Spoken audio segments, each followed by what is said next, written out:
شام کا وقت تھا۔ پرندے اپنے گھونسلوں کی طرف لوٹ رہے تھے۔ بچے بھی کھیل کود کر اپنے گھروں کی طرف جا رہے تھے کہ اچانک گاؤں میں قحرام مچ گیا۔ ہر طرف چیخو پکار گونجنے لگی۔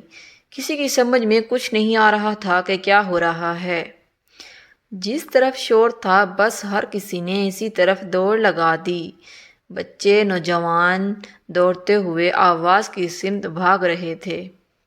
کچھ دور جا کر لوگوں نے دیکھا کہ ایک مکان سے آگ کے شعلے بلند ہو رہے ہیں۔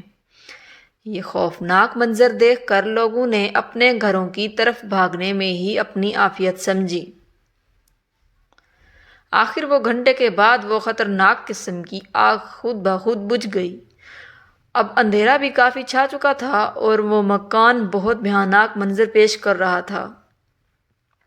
جس مکان میں آگ بھڑک اٹھی تھی وہ کافی پرانا مکان تھا۔ اس کی دیواریں بھی آہستہ آہستہ جھڑتی جا رہی تھی۔ اس مکان میں کوئی رہتا بھی نہیں تھا۔ پہلے یہاں ایک ہندو خاندان آباد تھا۔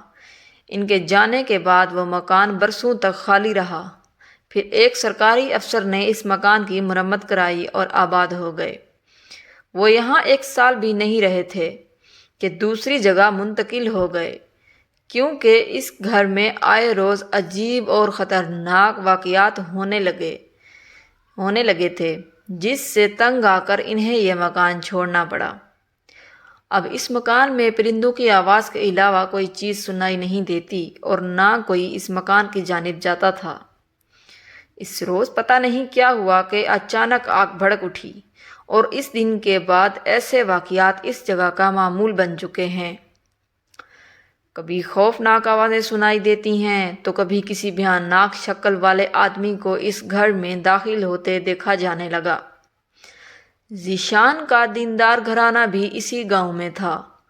وہ 18 سال کا خوش شکل خوبصورت اور نڈر لڑکا تھا۔ وہ بھی اپنے بزرگوں کی طرح حافظ قرآن اور وظائف کا عامل تھا۔ جب سے ذیشان نے اس مکان میں ایسے واقعات کی خبریں سنی تو اسے اس کے اندر جانے اور پوری تفصیلات حاصل کرنے کا جنون سوار ہو گیا۔ ایک دن ذیشان معمول سے پہلے اٹھا اور نماز ادا کر کے ناشتہ کیے بغیر ہی اسی خوفناک مکان کی جانب چل پڑا۔ اس کے ذہن میں عجیب و غریب خیالات آ رہے تھے، لیکن اس نے ہمت نہ ہاری اور چلتا رہا۔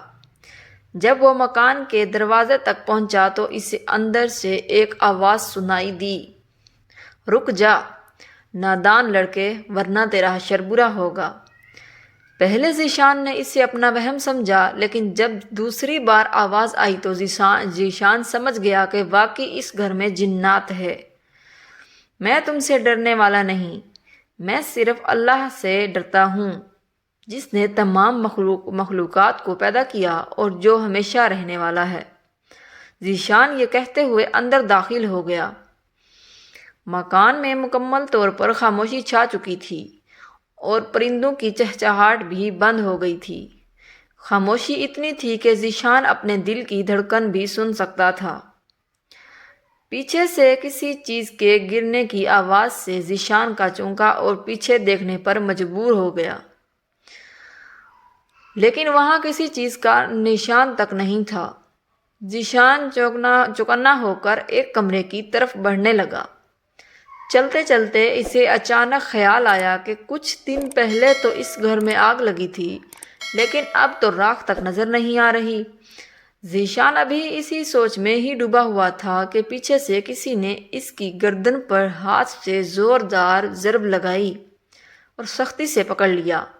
وہ اپنی سانسیں رکتی ہوئی محسوس کرنے لگا۔ گلے پر دباؤ کی وجہ سے اس کی آواز بھی نہیں نکل رہی تھی۔ ذیشان نے گھومتے ہوئے بڑی مشکل سے اپنی گردن آزاد کرائی اور نیچے بیٹھ کر کھانسنے لگا، لیکن چند لمحوں بعد ہی اٹھ کر کھڑا ہو گیا اور ارد گرد کا جائزہ لینے لگا۔ حیرت کی بات یہ بھی ہے کہ وہاں کوئی سایہ بھی نہیں نظر آیا تھا، صرف غیبی حملہ ہوا تھا۔ "ہمت ہے تو سامنے آؤ، چھپ کر کیوں وار کرتے ہو؟" ذیشان نے بڑی مشکل سے آواز نکالی۔ کیونکہ وہ بھوکے پیٹ ہی یہاں چلا آیا تھا۔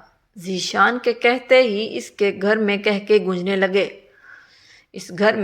گونجنے لگے اور آواز آئی، نادان لڑکے، اب بھی وقت ہے، واپس چلا جا، ورنہ اپنے انجام کا خود ذمہ دار ہوگا۔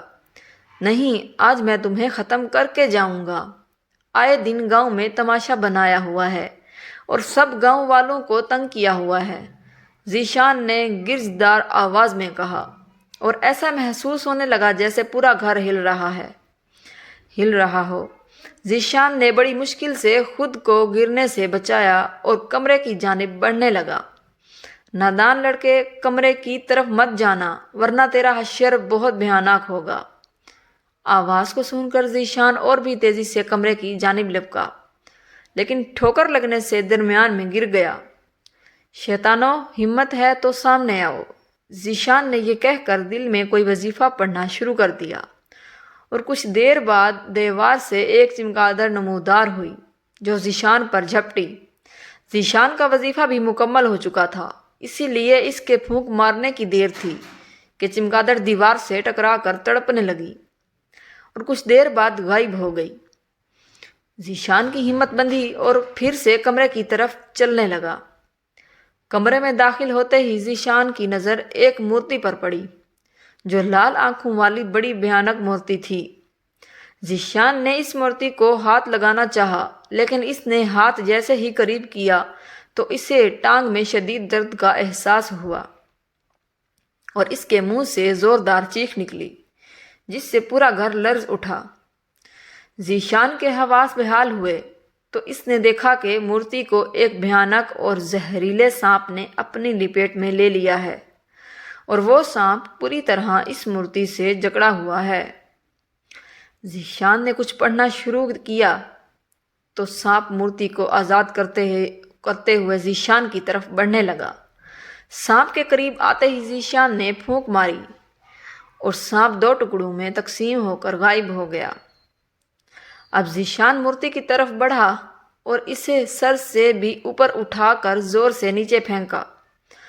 مورتی ٹکڑے ٹکڑے ہو گئی۔ مورتی کے ٹوٹتے ہی گھر میں زوردار دھماکہ ہوا اور کئی بھیانک چیخوں کے ساتھ ہی پورا گھر بھی غائب ہو گیا۔